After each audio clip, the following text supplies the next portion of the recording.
Sejam todos bem-vindos à nossa semana 5 da disciplina de Língua Portuguesa 3.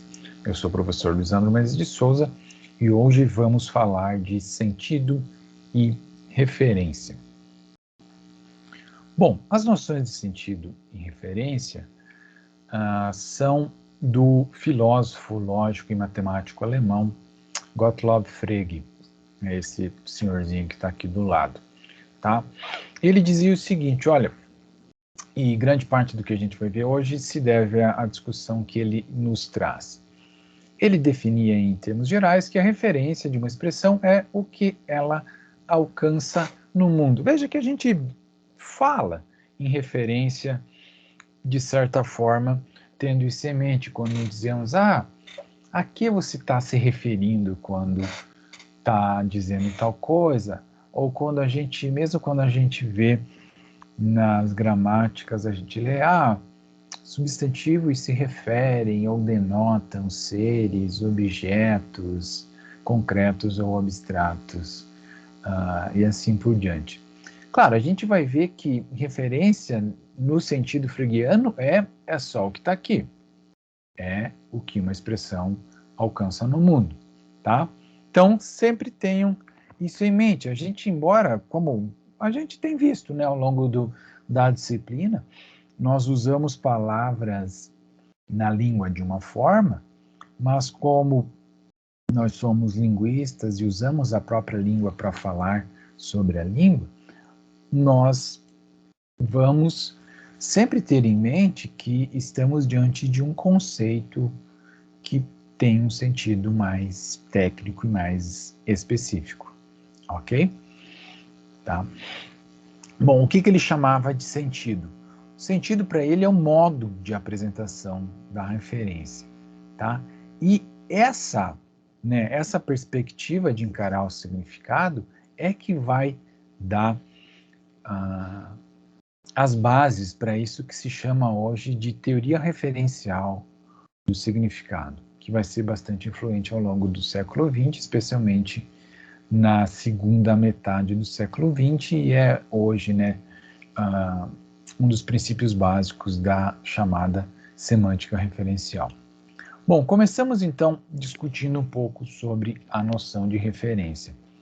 Então, referência é essa relação entre a linguagem e o mundo, né? É o que eu alcanço lá no mundo com a linguagem.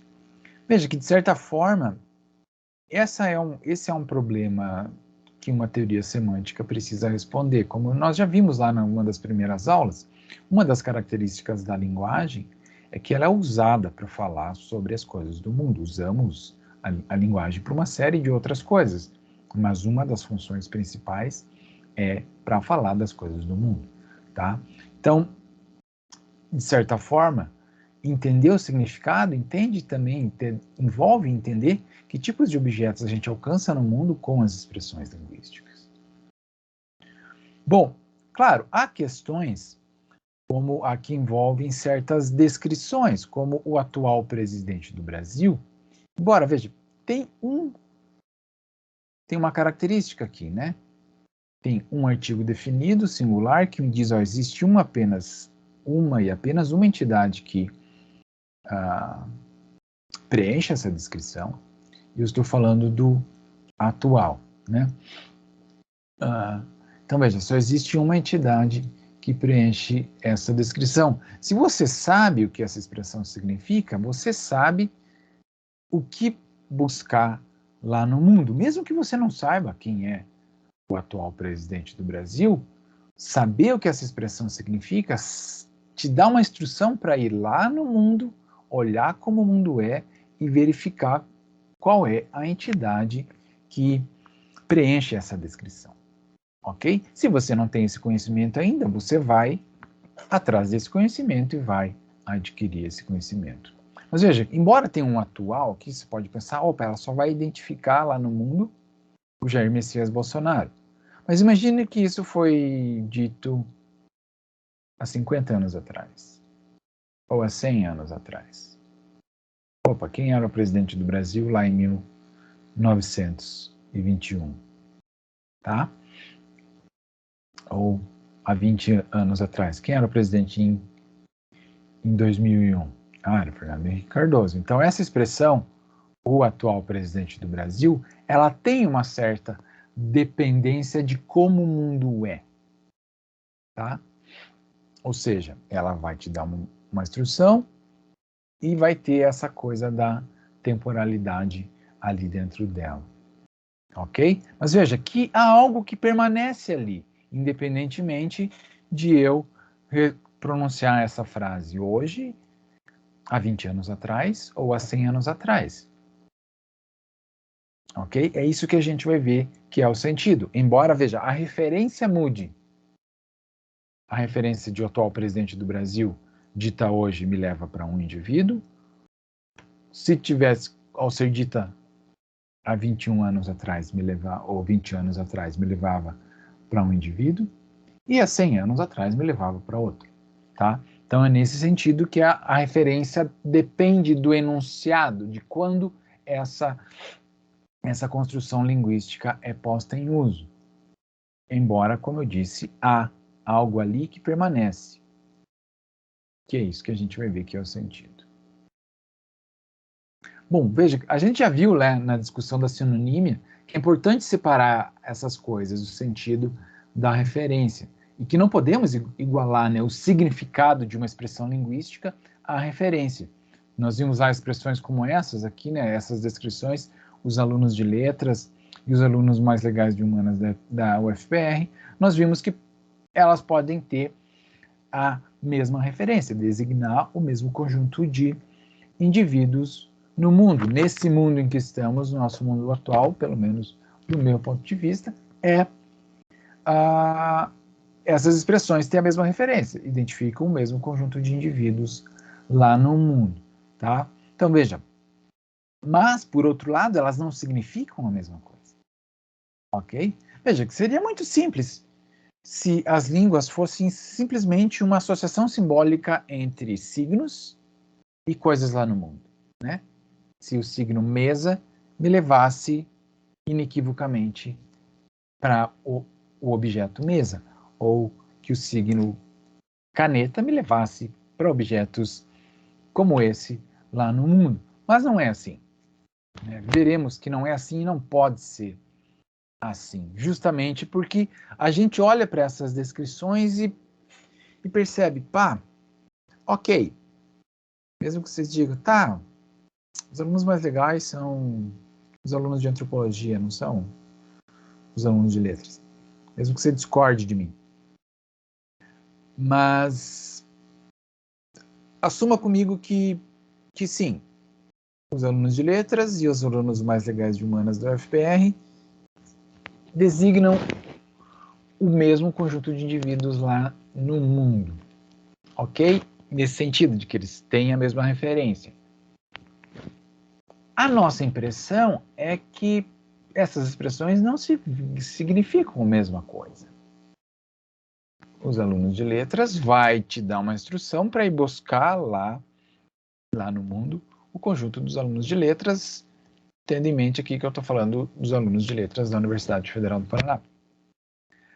A mesma coisa aqui, nessa segunda expressão, eu estou te mandando olhar para um conjunto de alunos que, além de serem os mais legais, são os alunos de humanas da Universidade Federal do Paraná. Ou seja, é como se a linguagem fosse uma instrução para eu ir restringindo cada vez mais o conjunto de indivíduos dos quais eu estou falando. Pelo menos essas expressões, as descrições definidas. Elas são instruções para que eu vá no mundo e busque um conjunto dado de indivíduos, mesmo que esse conjunto seja, enfim, tenha um indivíduo, ou nenhum, como veremos, né? Ou talvez tenha nenhum. Tá?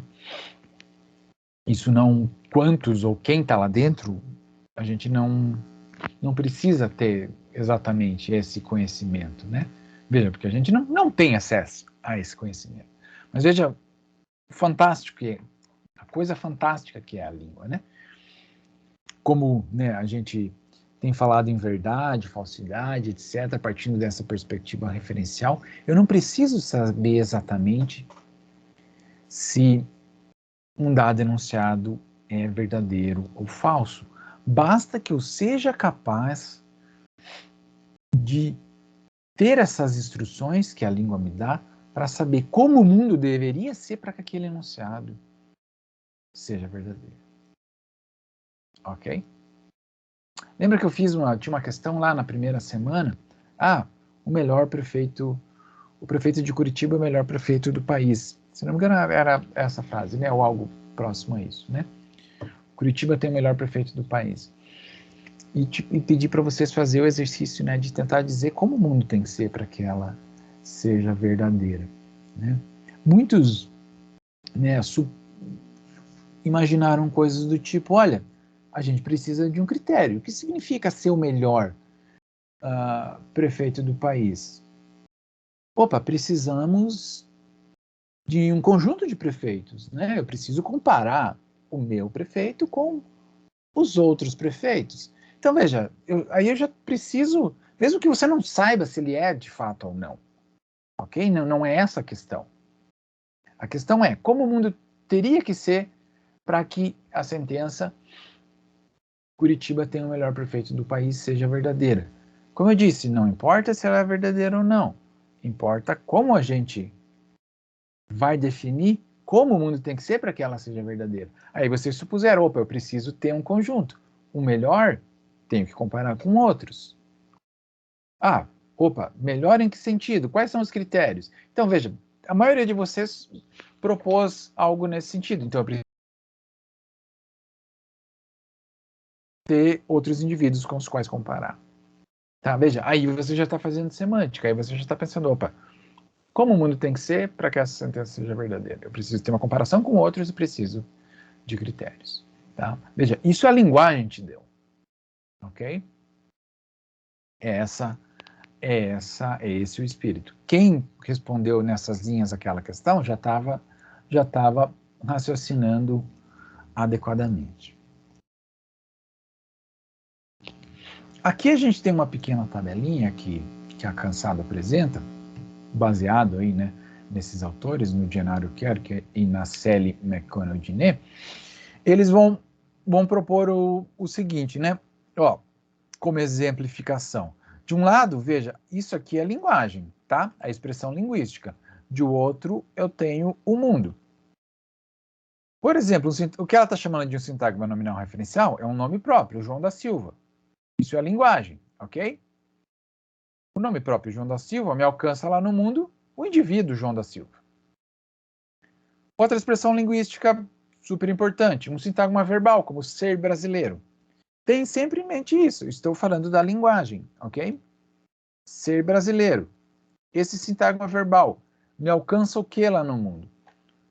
A classe dos indivíduos ou dos objetos que são brasileiros. Ok?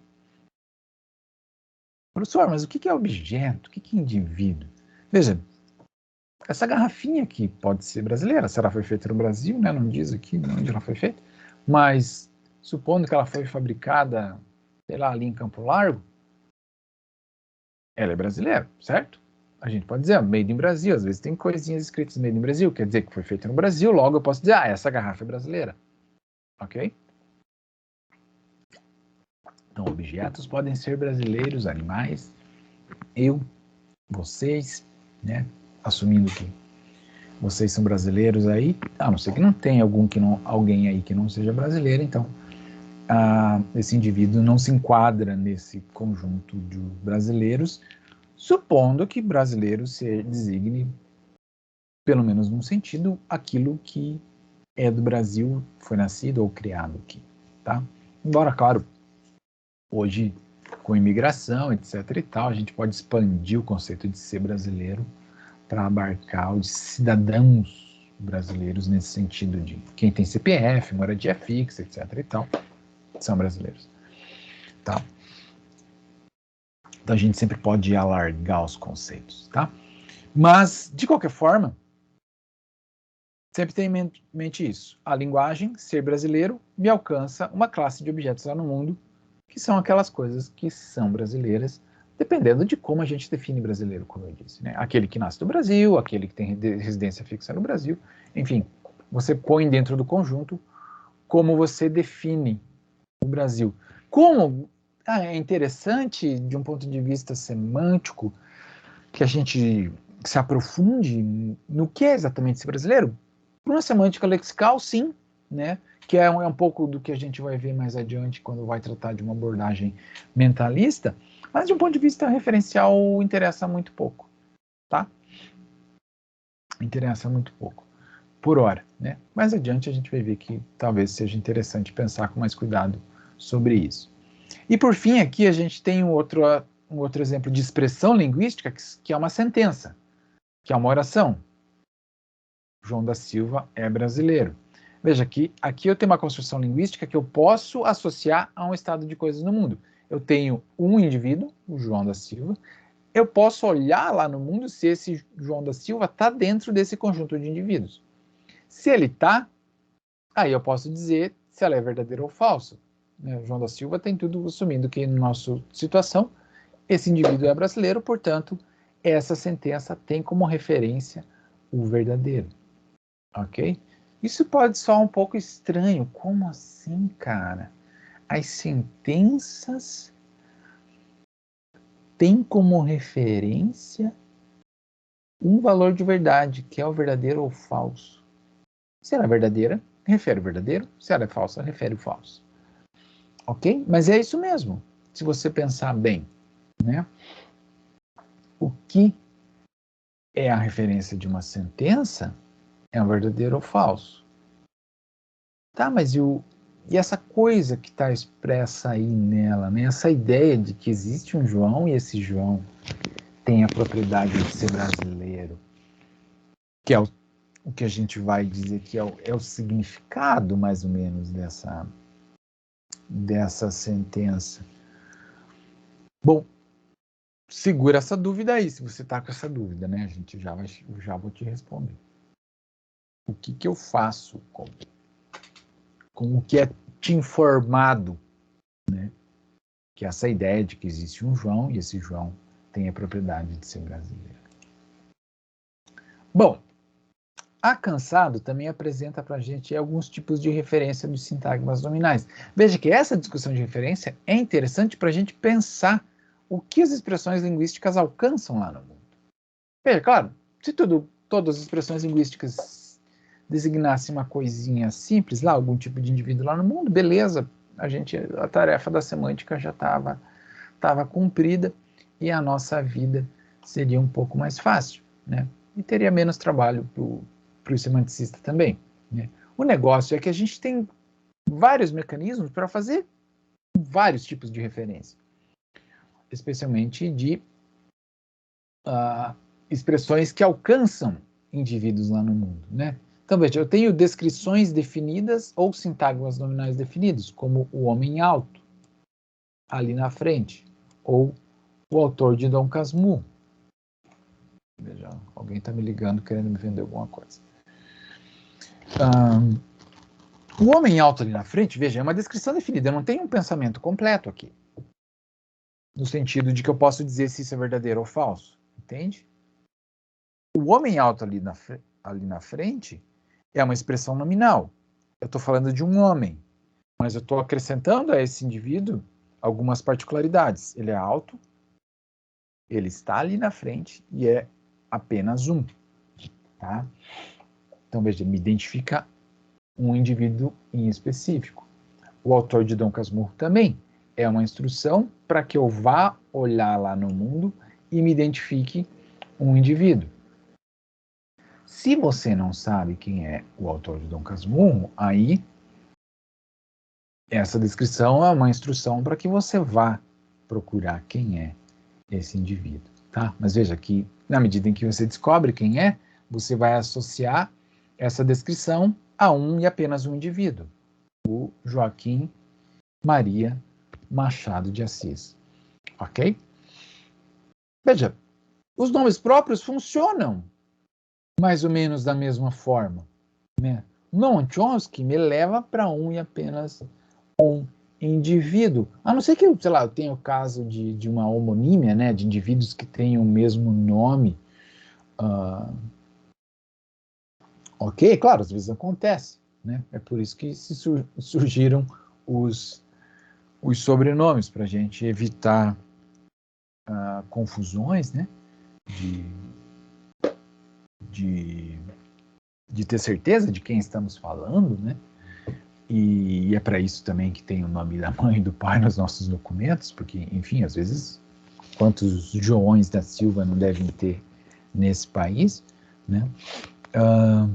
Então, veja, os nomes próprios têm essa função linguística, além de nos batizarem, né, de nos particularizarem enquanto indivíduos, eles são uma instrução para que a gente busque aquele indivíduo específico lá no mundo, né? Se vocês não conhecem a Irene Heim, é essa senhora sorridente aqui na foto, tá? A Márcia Cansado é a autora do livro que a gente está lendo. A Capitu, vocês acho que todos conhecem, né? Tendo em mente aqui que a Capitu é a Capitu lá do Machadinho, né? Do Bentinho, perdão, não do Machadinho, a Capitu lá do Bentinho, do romance do Dom Casmurro, e o Peter Parker é o nome do Homem-Aranha, tá? Veja que eu coloquei seres ficcionais aqui dentro de propósito, né? O Noam Chomsky, a Irene Heim, a Márcia Cansado identificam indivíduos que caminham, que falam, que publicam livros, que escrevem artigos, que dão aulas por aí. Então a gente sabe que eles existem, são reais, digamos assim. Já a Capitu, Peter Parker, eles nomeiam indivíduos dentro de universos ficcionais particulares, né?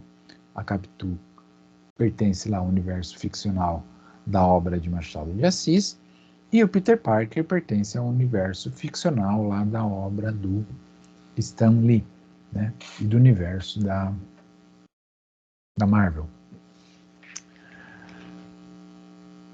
Ok? Essas criaturas têm referência?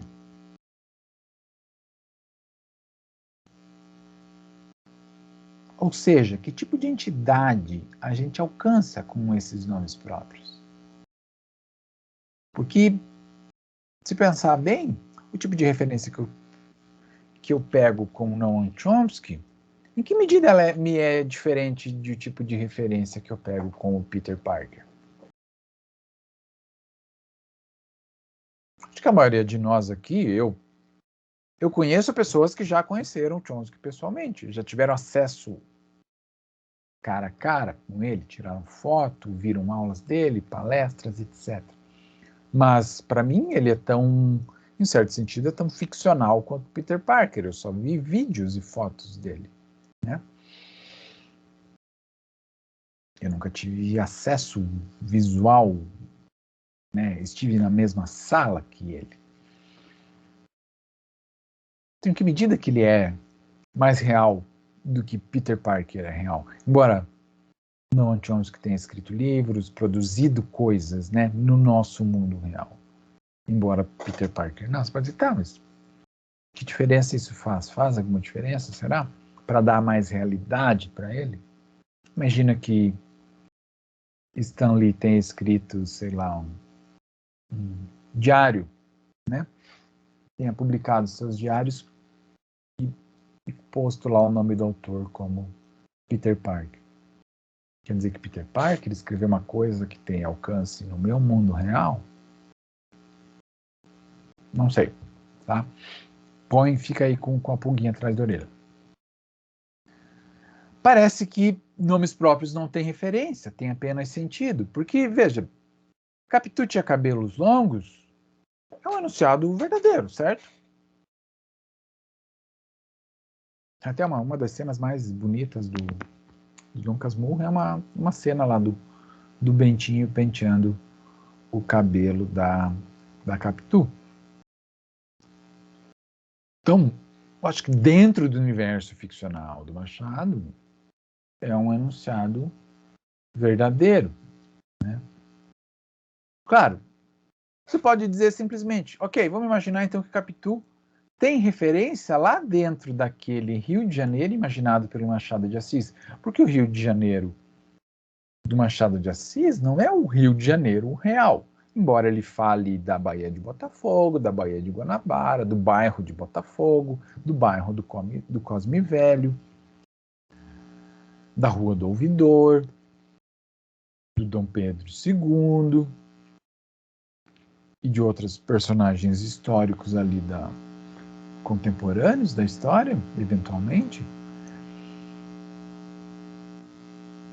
Ou mesmo de outros personagens do seu universo ficcional, né? É legal quando às vezes, sei lá, o Brás Cubas conheceu o Quincas Borba, por exemplo. Então, você tem, né, uma certa construção de um mundo ali dentro. Então, veja, a gente consegue identificar a referência a quem estou me referindo quando eu falo Capitu, mas dentro daquele universo.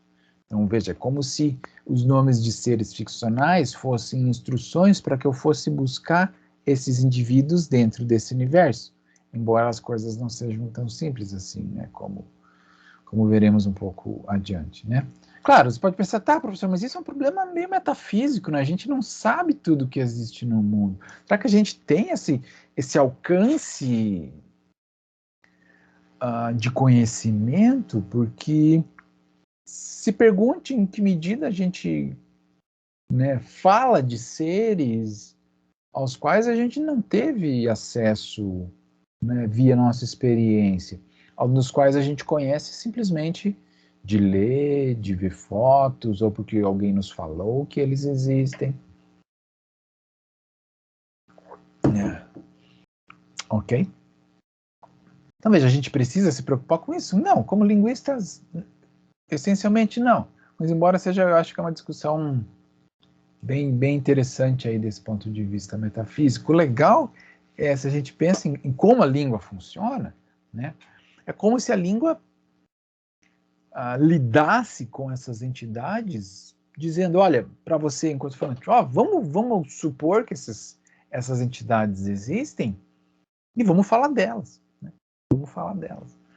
Esse é o ponto. Vamos agir como se elas existissem entre nós, e que é o que permite que a gente fale delas. Né? Ok? Sem se preocupar se de fato elas existem ou não. Né? No nosso mundo, né? Estão entre nós. Né? Especialmente personagens ficcionais, né? Como Capitu, Peter Parker, etc. Tá? Bom, seguindo. Outros exemplos aí de expressões. Uma delas aqui é o caso dos pronomes pessoais. Veja que um indivíduo, talvez seja uma expressão muito forte, né? O que é um indivíduo, né? Veja assim, nós estamos felizes com a situação. A gente não consegue interpretar essa sentença sem olhar lá para o mundo e identificar quem é o nós. Quem é essa primeira pessoa do plural? Quem diz nós?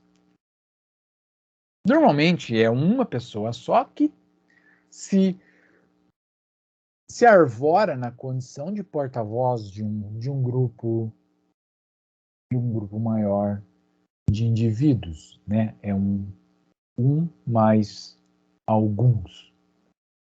Ou pensem como a gente, né? Esse agente que eu acabei de usar aqui, que é um pouco parecido com esse agente da comida do Titãs, né? A gente não quer só comer, a gente quer comer e quer fazer amor. A gente quem? Quem é esse agente que não quer só comer e quer fazer amor na música dos Titãs? Não é só a gente, a banda, né? Ele está falando em nome de uma coletividade, dos brasileiros, de uma maneira geral, da população, de uma maneira geral. Ok? Pensem nisso, em como os pronomes têm essa capacidade, né? Eles não estão exatamente no lugar de alguma outra coisa, mas eles são a manifestação de um de alguém que toma voz, né,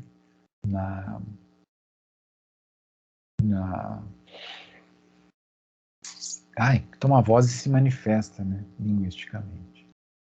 Tá?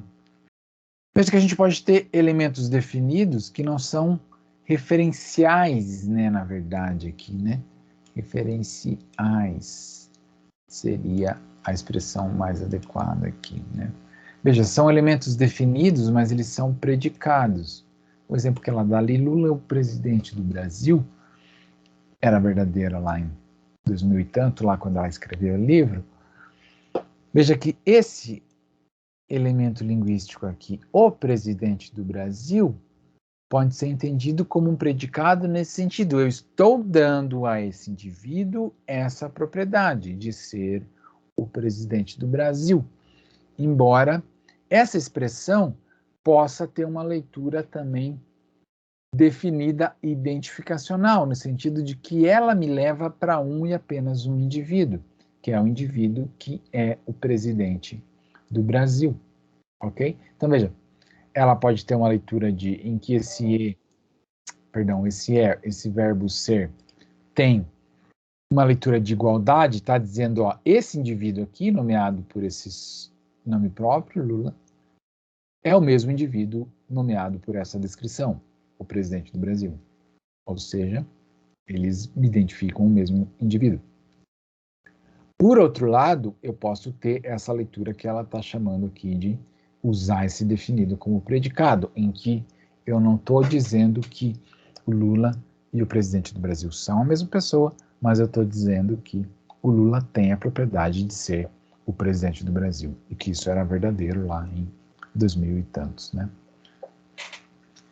Como em 8 aqui, né? Gabriel é o camisa 9 do Flamengo, embora eu usei o né? Esse O que a gente põe uma ênfase nele, né? Tem uma coisa de uma avaliação positiva, né? Ele é o camisa 9 do Flamengo, né? Ok? Então é sempre bom a gente pensar nas nuances de como a gente usa. Vejam, é um O. Sério. Para e pensa. É um O. Uma vogal. Tá? Mas como a gente usa isso sintaticamente, semanticamente, novas camadas de significados são adicionadas aqui. Veja, ele é um definido. Tem apenas uma entidade que satisfaz essa descrição. Mas eu não estou dizendo que ele apenas tem essa propriedade de ser o camisa 9. Eu estou dizendo que ele ninguém mais tem e ele é o melhor. Ok?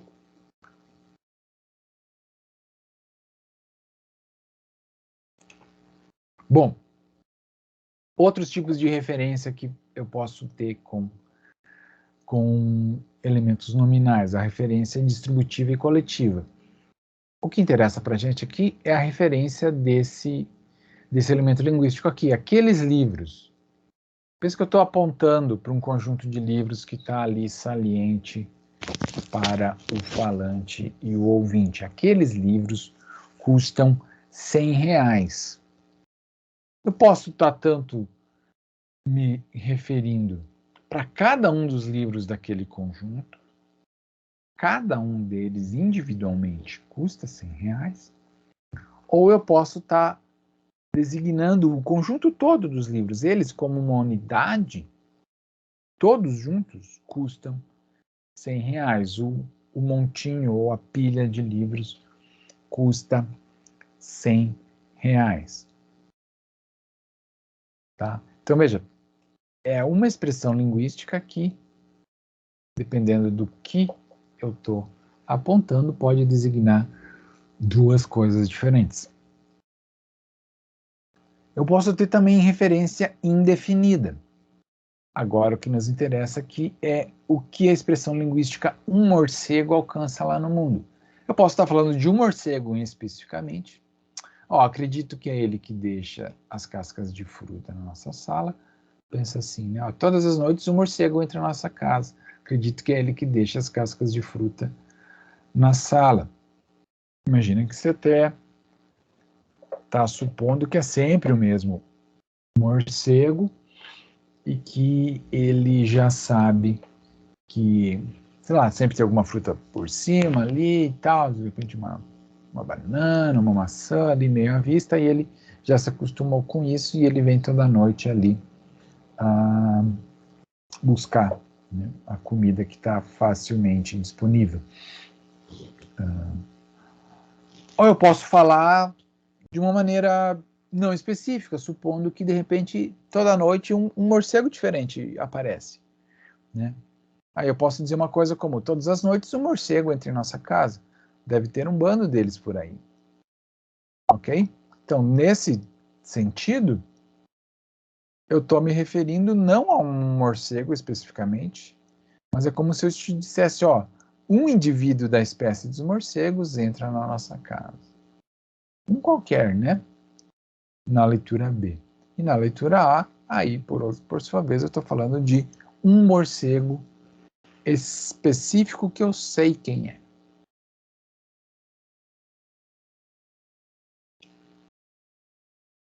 Por fim, a gente tem casos de referência genérica.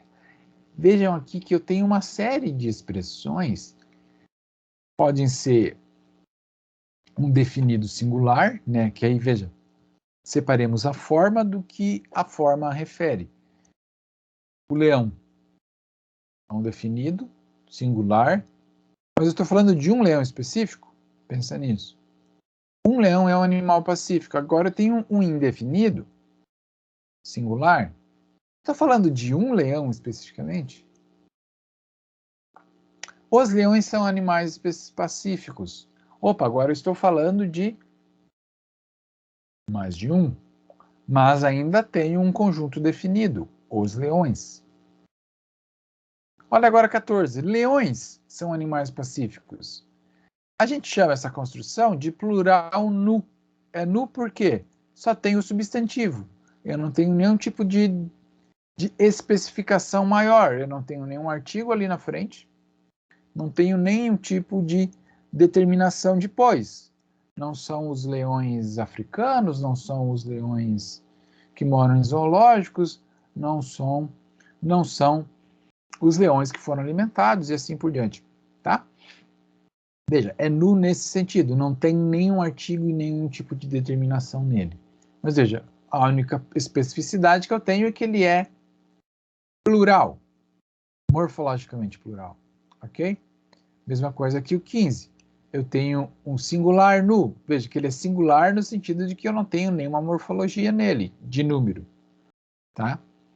E é nu porque eu não tenho nenhum determinante. Não tem artigo, não tem pronome possessivo, não tem demonstrativo e nenhum tipo de especificação. Os leões de juba, os leões casados, os leões que comem suricatos, não tenho nenhuma especificação de que tipo de leão eu estou falando. Nossa, leão, o que saiu aqui? Leão. Leão, tá? Qual que é a particularidade dessas expressões? É que elas falam ou se referem de uma classe a toda uma classe de indivíduos. Esses indivíduos são atemporais, né? A referência genérica, ela não tem nenhuma temporalidade. Nossa, eu fiz uma contradição aqui, né? O leão é um animal pacífico e leão é perigoso. Eu acho que é um bicho perigoso, né? Particularmente. Eu não gostaria de chegar perto de um leão, não. Eu não arriscaria. Então, o leão é um animal pacífico. Veja, como está dito ali, é um definido, é singular. Estou falando de um leão especificamente? Eu estou falando da classe como um todo e de uma maneira geral. Se isso é verdade ou não, não sei. Eu acho que 15 é verdade. Tá? Leão é perigoso.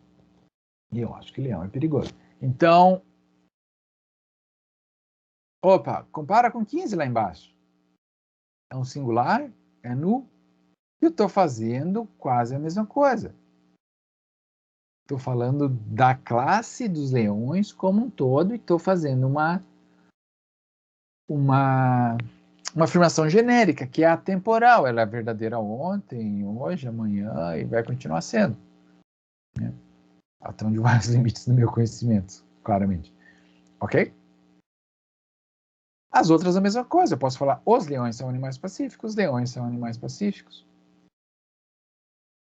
Tá? Claro, tem uma série de especificidades nessas, no definido singular, no indefinido singular, no definido plural, no plural nu e no singular nu, que limitam, né, digamos assim, a sintaxe e a semântica dessas expressões. Não é em qualquer construção sintática que eu posso usar um singular nu ou um plural nu.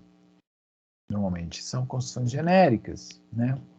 Ou na posição de objeto, né? Ele é domador de leão. Opa, domador de leão, tá? Aí eu estou falando de leões em geral. Ele é domador do leão. Opa, aí eu estou falando de um leão específico, não estou falando mais de leões genericamente, tá? Então tem que ficar atento a isso. A construção que eu uso num dado contexto sempre pode ter uma leitura diferente do que ela tem em outros contextos. Bom, quais são os problemas para uma teoria referencial do significado? Temos alguns, né? Não é tão simples assim. Opa, não é a melhor, talvez não seja nem a melhor teoria, mas embora seja a mais popular, a mais aceita, ela tem também seus probleminhas. Bom, há termos que parecem não ter uma referência, pelo menos se a gente compra o lado realista e metafísico da coisa. A que se referem nomes abstratos como fé, amor, saudade, democracia e liberdade? Veja que, como eu falei, acho que em aulas anteriores, com nomes concretos é mais fácil a gente decidir se isso é uma caneta. Todos concordariam que sim, mas coisas como democracia, liberdade ou fé, as pessoas já tendem a discordar o que são, né? Porque justamente é difícil a gente identificar lá no mundo a que exatamente eu estou me referindo, né? Quando falo desses conceitos ou dessas, né, dessas coisas. Ou um termo funcional, um E. Tem alguma referência, um E? Um B. Tem? Eu acho que tem. A maioria dos semanticistas referencialistas vão dizer que tem. Mas talvez não seja exatamente aquilo que a gente espera que seja. Tá? Um objeto concreto pode ser uma função matemática, que é o que o não é. Por exemplo. O não é uma função matemática. Tá? Um D. O que um D faz? Né? Como a gente já viu falando de polissemia e vagueza, o D é um tanto polissêmico, né? Eu posso falar de queijo de Minas, onde o D me designa origem, ou posso falar daquilo que é feito, né? A garrafa de vidro. Ou seja, a garrafa, o material do qual feito a garrafa é o vidro. Veja, mas tem uma ideia de origem ali, né? Opa, o queijo veio de Minas, a garrafa veio do vidro, mas no sentido de que eu usei o vidro para fazer a garrafa. Então, você tem uma significação ali nesse D, que embora um tanto abstrata, ele pode ser entendido como algum tipo de relação, né? Entre esse objeto garrafa e esse objeto vidro, o D me estabelece uma relação entre eles. Ó, material do qual é feito. Queijo e Minas, o D me estabelece um tipo de relação entre eles. O queijo procede de Minas. Tá? Então, veja, embora seja uma relação abstrata, procedência, material do qual é feito, isso é significado. Né? Embora a gente não possa tocar, assim como não toca um lápis ou uma garrafa. Tá? Nomes fictícios, então, eles têm referente ou não? Porque a gente fala de unicórnio, fala da Terra plana, a borda da Terra plana, fala do Rei da Noite, né? Mesmo que, sei lá, não tem exatamente uma imagem desse camarada assim, né, que é o que o seriado nos proporcionou, mas na leitura dos romances, né, a gente não tem, sei lá, eu não imaginava esse camarada, não sei vocês, assim, mas de repente, às vezes, se, se não são ofertadas muitas descrições dos personagens, eu não fico tentando corporificar eles tanto, assim. Eu, pelo menos, não tenho esse costume, assim, de tentar dar uma materialidade para esses personagens, embora esse aqui, né, ele tem particularidades aí, né, tem os chifrinhos na cabeça, ele tem esse olho azul, ele tem o rosto rugoso, etc e tal. Eu não lembro se o autor lá, o George é Martin, né, oferece descrições para esse personagem aqui, né, porque ele tem uma coisa meio fantasmagórica, assim, né, no, no, nos romances, né, de que o inverno está vindo e tal, e é esse cara que tá liderando lá o exército de zumbis que vai invadir o sul, etc e tal, mas eu não lembro de ter uma descrição dele para nesse sentido, né? Unicórnio, sim, a visão que a gente tem de unicórnio é isso aqui, né, de um cavalo branco que tem um chifre e é uma criatura algo mitológica, assim, nesse sentido de que a gente fala de unicórnio sem tê-los concretamente, né, entre nós, né? Eu suponho que não, né? Pelo menos não se tem, não temos registros fósseis de unicórnios aí no nosso planeta, pelo menos não encontraram, né? Mesma coisa a borda da Terra plana, né? Uma galera que já circundou a Terra aí de um lado para o outro e não acharam.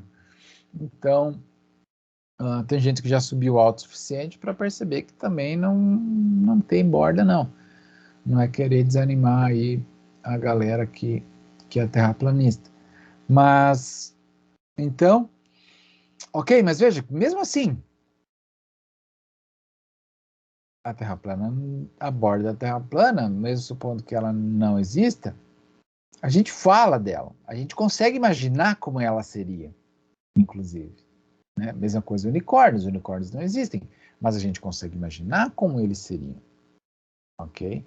Que tipo de coisa eles seriam, embora não sei se seriam fofinhos assim, coloridos, como os desenhos que as minhas filhas gostam de ver e pintar, mas, né, o essencial seria esse, né, um cavalo com apenas um chifre, né, que é o que unicórnio significa, né, unicórnio, um chifre, tá? Então veja, é como se na medida em que eu crio um conceito como a borda da Terra plana ou unicórnio, a gente passe a usar essas expressões supondo que elas são criaturas reais, existem, estão entre nós, etc. Ok? Não quer dizer que elas existam, ok? Esse é meu ponto. A gente fala, né? A língua te dá mecanismos para que a gente fale das coisas que não estão ao nosso alcance dos sentidos, né? Que a gente não vê, ouve, etc. e tal. Mas que né, uma das propriedades que distingue as línguas humanas de outros sistemas de comunicação animal, né? Abelhas, mesmo cães que gritam, latem, etc. e tal, ou chimpanzés e outros primatas que têm sistemas de comunicação, eles sempre falam do aqui e do agora, né? De coisas que estão acessíveis imediatamente à experiência, mas os humanos não. Nós podemos falar de coisas que não estão disponíveis à nossa experiência imediata. Podemos falar do ontem, do hoje, do amanhã, dos nossos desejos. E nesse sentido, eu suponho também. Mas aí é o Lisandro viajando na maionese. Podemos falar também de criaturas que não existem. Né? Ok? E por fim, aí um outro problema para a referência é a referência de substantivos comuns. Veja, quando eu falo uma coisa como iguanas são muito comuns, eu estou supondo que iguanas existem, tá? Existe um conjunto de indivíduos lá, né? Que são essas criaturinhas aqui, né? Um tanto sérias, né? Esse aqui é bem sério, né? Parece que tá olhando pra gente ali, dizendo quem é você, né? Então, veja, elas existem, ok? Iguanas a gente sabe que existe, pode falar delas como em 16, supondo um conjunto específico de iguanas, né? Que são esses animais aqui. Mas o que significa uma questão como iguanas? As iguanas estão extintas? Ok? E se a resposta for sim, imagine um mundo em que não existem iguanas.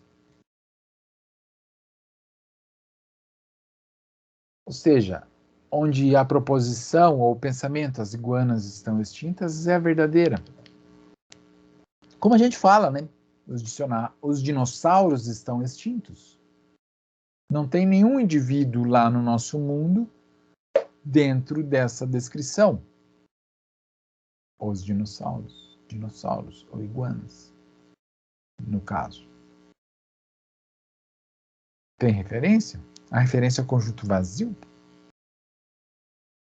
Como a linha 19, o professor está procurando iguanas. E se não existir iguanas, o que ele está procurando? Precisa existir um conjunto de iguanas para que ele as procure?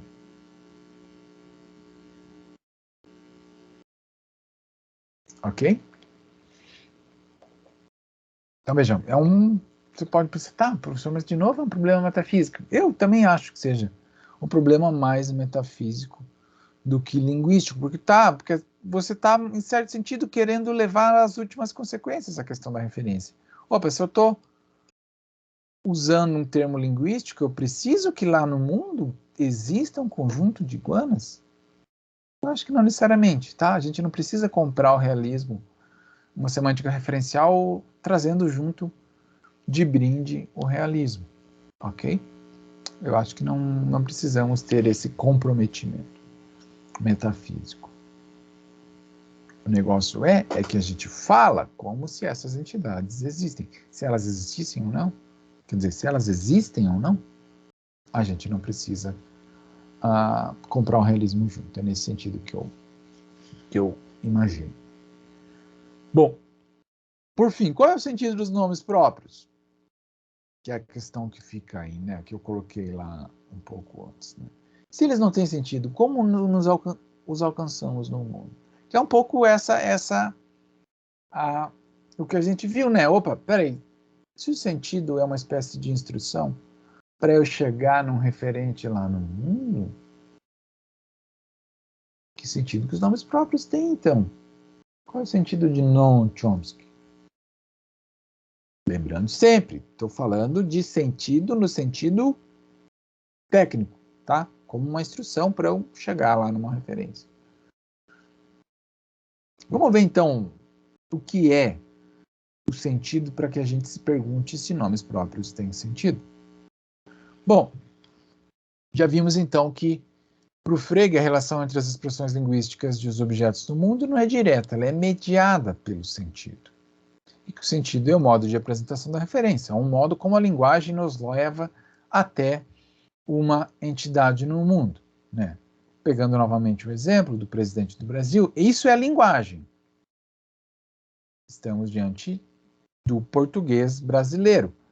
Ela expressa um certo conceito, que é o que a gente vai chamar de sentido. Como a gente interpreta essa expressão? Veja, é o presidente do nosso estado, é o chefe de estado, é a maior autoridade do país, etc. e tal. E ela me leva para uma entidade lá no mundo, dependendo de quando eu estou. Lá em 1960, me levava para o Juscelino Kubitschek. em 2000, me levava para o Fernando Henrique Cardoso. Em 2004, me levava para o Luiz Inácio Lula da Silva. E assim por diante. Tá?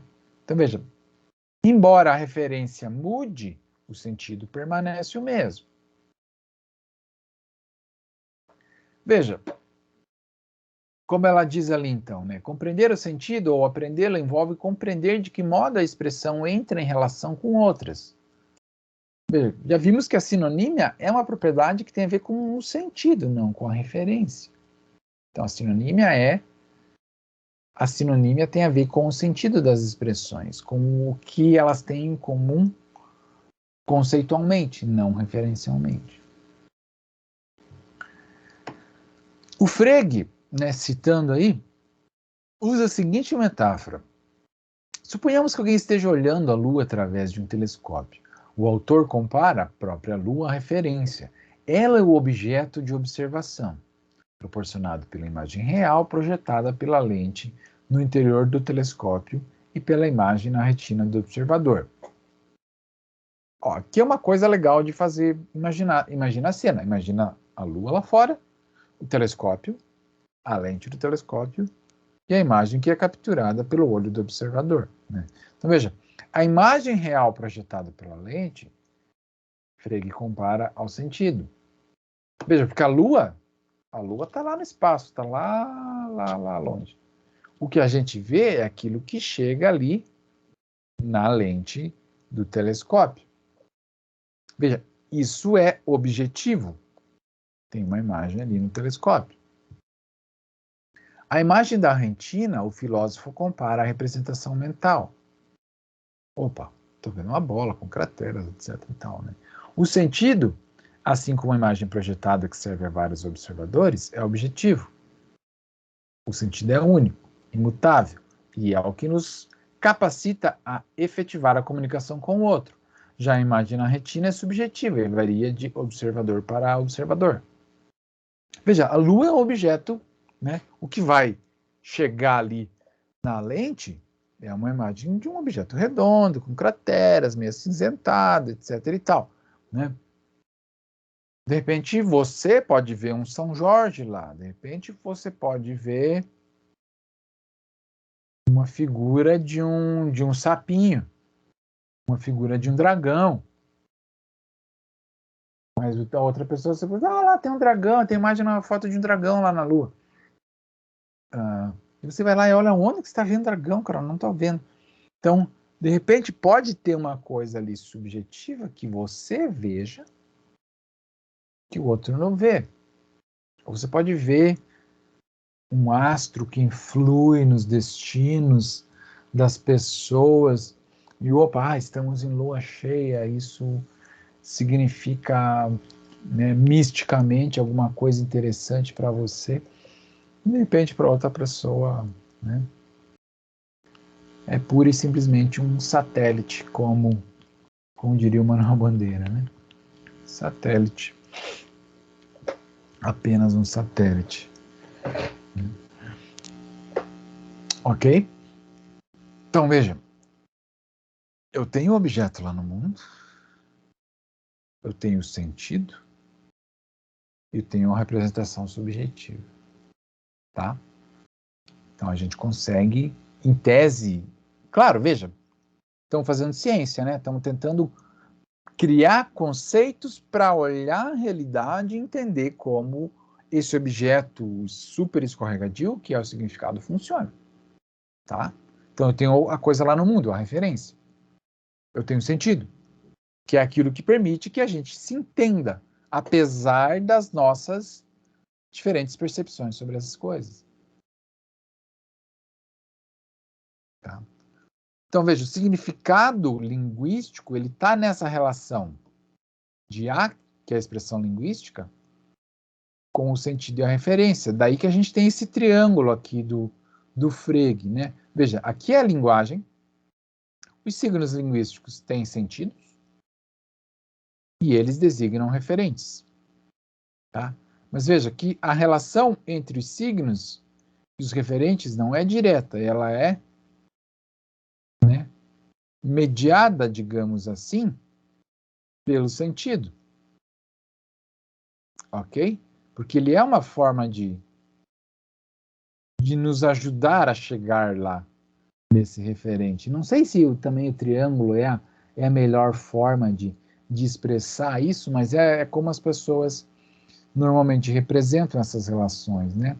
Então, veja, eu tenho o signo linguístico, a linguagem, tenho sentido e tenho referentes, tá?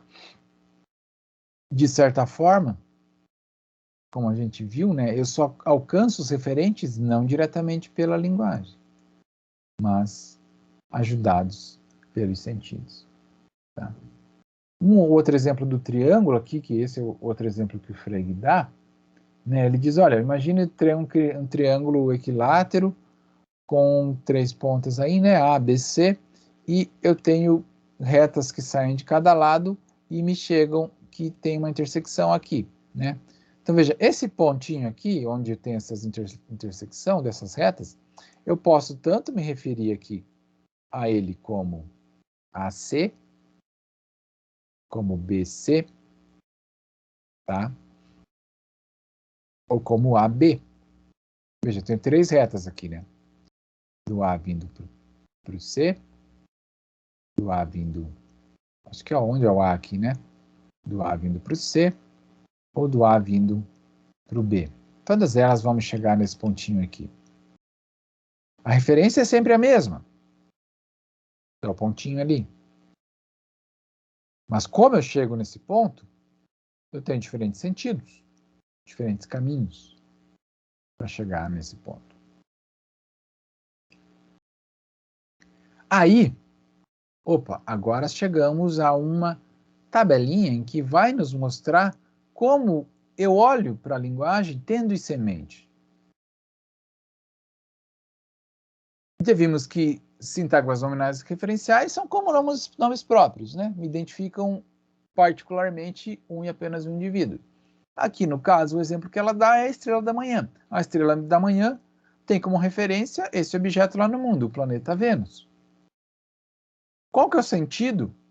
É a estrela da manhã, é a estrela que é a última a desaparecer na manhã. Ok? Sintagma verbal, ser italiano. Novamente, reforço, linguagem, ok? Linguagem. Ser italiano tem como referência o conjunto dos italianos. Qual que é o conceito? É o conceito de ser italiano, o que quer que você tenha como conceito do que seja italiano, que nasce na Itália, que é feito na Itália, etc. e tal. Agora lembra aqui da sentença, que era uma expressão que a gente ficou se perguntando. Tá, mas o que eu comunico, né, com essa sentença? Novamente, isso aqui é linguagem. Isso aqui é uma oração bem estruturada no português, que tem um sujeito, Pavarotti, que tem um predicado nominal, ser italiano. Ela pode me referir ao verdadeiro, se Pavarotti for italiano, ou ao falso, se Pavarotti não for italiano. Sabemos que é verdadeiro porque Pavarotti é italiano.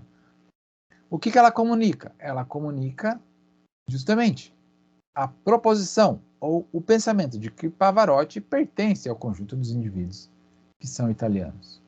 Ok? Então, esse é o sentido das sentenças. Ela é uma proposição. Veja, eu falei em pensamento, que é mais ou menos, às vezes as gramáticas usam essa definição também. A proposição é o pensamento expresso por uma oração. Só que pensamento é um termo meio difícil de... Como assim pensamento, né?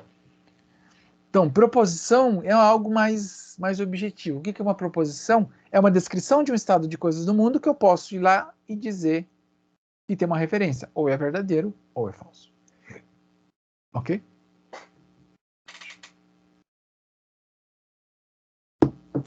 Agora a gente sabe qual é o sentido, né? Ou o que significam, em certo sentido, as sentenças.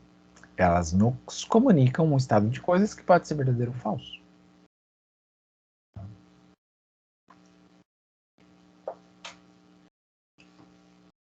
Bom, por que é interessante que a gente distinga sentido de referência? A gente já viu lá, né, o argumento da sinonímia, que já é um bom argumento, né, para dizer, olha, bom, é interessante que distingamos sentido de referência porque a gente vê que o fenômeno da sinonímia é um fenômeno que tem a ver apenas com sentido, não necessariamente com referência. Tá? Bom, aqui é um outro argumento, esse é o argumento do Frege, para dizer, olha, se o significado fosse apenas referência, a gente teria um problema para lidar com casos como 20 e 21. Veja, em 20 eu tenho o seguinte sentença. A estrela da manhã é a estrela da manhã. Ela é uma sentença que a gente chama de analítica. Ela é uma tautologia. Ela diz apenas que a estrela da manhã é igual à estrela da manhã. Ela não me comunica nada. Então, é uma sentença que é verdadeira independentemente de como o mundo é. Ok? Ela não me traz nenhuma informação. Você é capaz de dizer que ela é verdadeira, independentemente do teu conhecimento sobre o que é a estrela da manhã, né? Que a gente já viu que é um planeta Vênus, caso você não saiba disso. Bom, 21 diz o seguinte: a estrela da manhã é a estrela da tarde. Opa, ela nos comunica alguma coisa. Para os gregos, né, antigos, lá na Grécia clássica, a estrela da manhã e a estrela da tarde eram objetos diferentes. Eles achavam que a primeira estrela a aparecer no final da tarde, chamada por eles de estrela da tarde, claro, eles não chamavam de estrela da tarde, eles chamavam lá a expressão linguística que os gregos usavam lá para falar dessa entidade. Mas vocês entenderam o que eu quis dizer, né? A estrela da tarde é essa primeira estrela a aparecer no firmamento ao final do dia.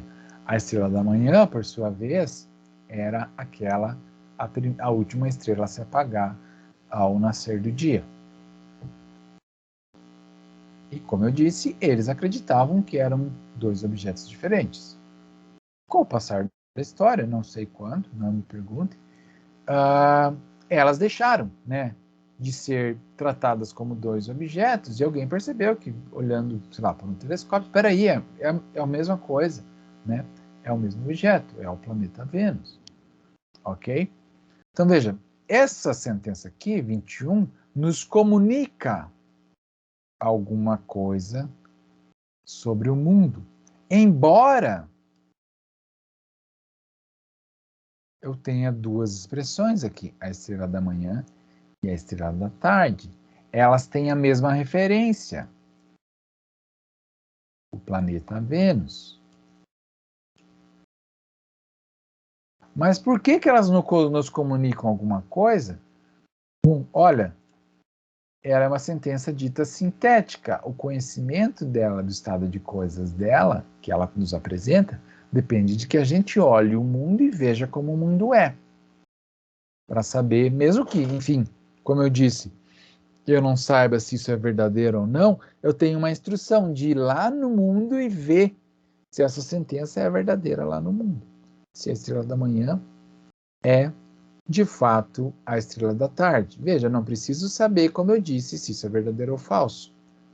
Mas eu sei como o mundo teria que ser para que ela fosse verdadeira. A estrela da manhã e a estrela da tarde deveriam ser o mesmo objeto. No caso, por conhecimento de mundo, sabemos que ela é verdadeira. Ok? Então, veja.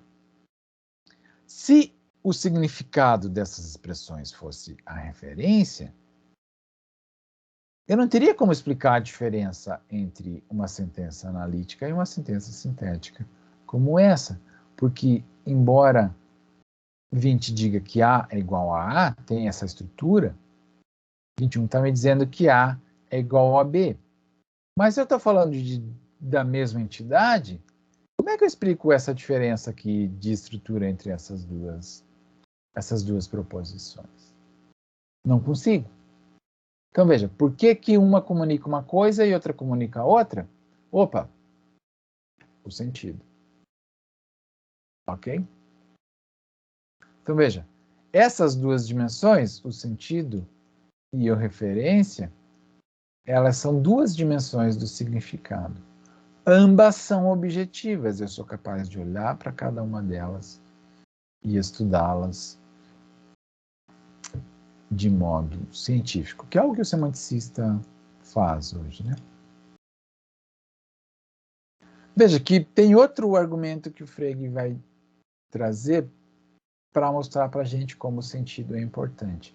São os contextos opacos. Veja, um dos pressupostos da análise do Frege que também é um pressuposto bastante importante que a gente já até mencionamos, né, nas primeiras aulas, que é a propriedade da composicionalidade. O valor de verdade do todo é a soma do valor de verdade das partes. Ok? Isso quer me dizer o seguinte, que o valor de verdade de uma proposição como 24, a Ana é uma supermodelo e é a mulher mais bonita do bairro, depende do valor de verdade dessa oração, a Ana é uma supermodelo, do valor de verdade dessa outra proposição, a Ana é a mulher mais bonita do bairro, e do significado da conjunção. O que a conjunção significa? Ela é uma função que vai levar para o verdadeiro se as duas orações que ela está unindo forem verdadeiras.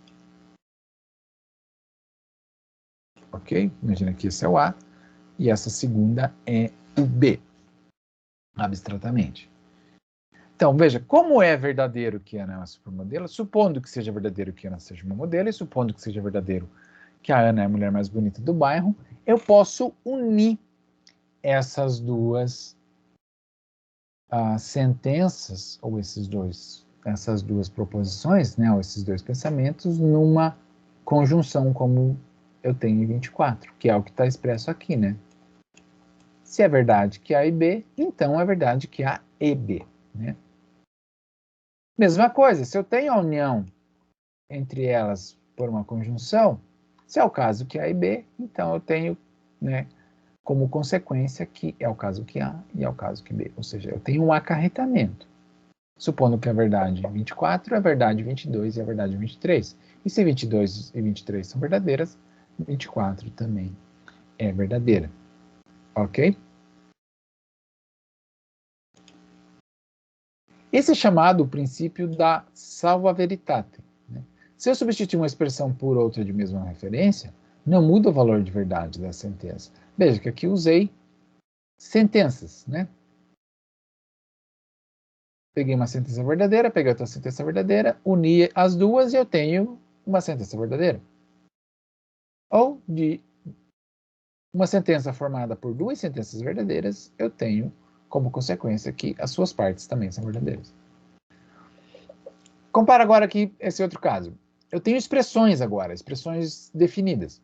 O pai do Pedro e o morador do 43. Vamos supor que eles sejam o mesmo indivíduo. Ok? Eles sejam o mesmo indivíduo lá no mundo.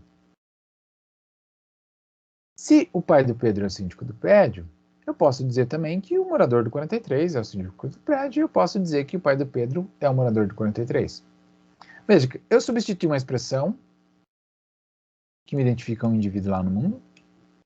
Né? Vamos desenhar aqui um carinho. Oh, é o pai do Pedro. E o morador do 43 me leva para o mesmo indivíduo. Esse camaradinho aqui. Ok? Veja, eu troquei uma expressão por outra, embora elas tenham sentidos diferentes, elas têm a mesma referência. Opa, não mudou o valor de verdade. Se é verdade que o pai do Pedro é síndico do prédio, o morador do 43 é o síndico do prédio. Supondo que elas me designem o mesmo indivíduo lá no mundo, tenham a mesma referência. Então, se 25 é verdadeira, 26 também é verdadeira. Né? Nota sempre isso.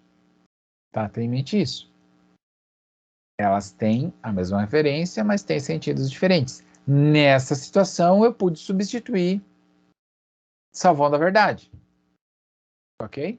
Não mudou o valor de verdade do todo. Né? Dessa expressão, X é o síndico do prédio. Quem propôs essa ideia aí foi esse filósofo alemão aí, o Leibniz. Bom, mas agora, olha o seguinte aqui. De 28, Denis acredita que a Terra é plana. Eu não posso inferir que a Terra é plana. Bom, a gente sabe que 29 é falso, mas eu sei que 28 é verdadeira? Não importa, né? Como a gente já viu, não importa. Tudo que importa para que 28 seja verdadeira é que o Denis acredite que a Terra é plana. Ou seja, eu sei como o mundo tem que ser para que ela seja verdadeira. Se ela é verdadeira ou falsa, não sei. O que eu sei é que para que ela seja verdadeira, a Terra plana tem que ser um tipo de pensamento que tem que estar lá entre as coisas que o Denis acredita. Tá? Veja, então, o complemento do verbo acreditar não é uma sentença com referência, é apenas o sentido. Porque senão a gente pode dizer, tá, ele tem uma crença falsa. Como assim uma crença falsa, né? É uma coisa estranha, né, de se ter. Ok? Mas veja que lá nos mundos das crenças dele, isso é verdadeiro. Ok? Veja, porque a crença que ele tem independe da verdade ou da falsidade. Embora lá no mundo, como eu disse, nos mundos das crenças dele, a Terra plana é uma proposição verdadeira. O João disse que a Ana saiu. Importa se a Ana saiu ou não? Talvez se você está investigando um assassinato, quer saber se o João está mentindo, não importa se ela saiu de fato ou não. Isso acarreta que ela saiu? Não. Não preciso que acarrete que ela saiu. Porque a saída da Ana depende do que o João disse que aconteceu. Ele pode estar equivocado. O João disse que a Ana saiu, mas não foi a Ana que saiu, foi a Marisa. Ele achou que olhou de longe, achou que era a Ana saindo, mas não era a Ana, era a Marisa. Ele pode muito bem estar equivocado. Ok? Um outro exemplo. Um outro contexto opaco aí agora, que é com o verbo saber. Veja, lá na história do Édipo, a gente sabe que a mãe dele é a Jocasta. A gente sabe, né, que ele casa com a mãe. Mas ele não sabe isso. Ele não sabe que a Jocasta é a mãe dele. Né? Ele vai descobrir isso lá no final da história. Então, vamos supor que seja verdadeiro isso aqui, 31. Édipo sabe que Jocasta não gosta de vinho branco. Ok? Vamos supor que isso seja verdadeiro, lá no universo do Édipo.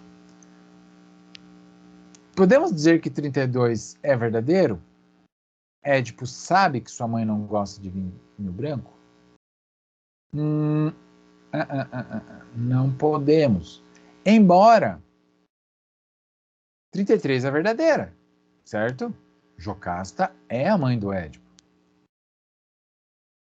Ou seja, Jocasta e a sua mãe, a mãe do Édipo, têm a mesma referência. Qual é a diferença? O sentido. O sentido. Então, veja, o sentido me permite explicar por que 31 e 32 têm valores de verdade diferentes.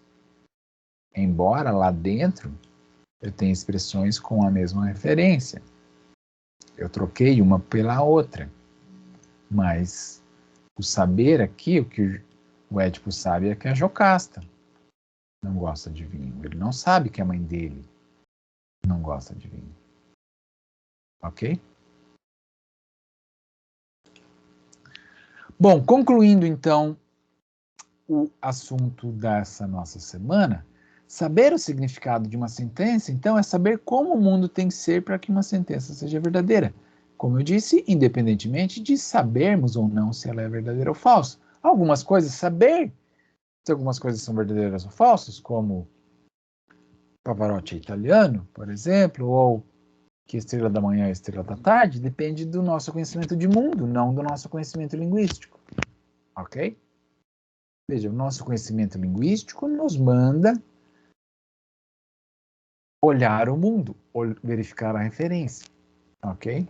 Se eu não detenho esse conhecimento de mundo, aí eu vou atrás dele, né? Como, sei lá, o presidente do Brasil. Sei lá, bom, a gente sabe quem é o presidente do Brasil, mas pensa, sei lá, no presidente da Guatemala. Você sabe quem é o presidente da Guatemala? Você sabe qual é a referência dessa expressão?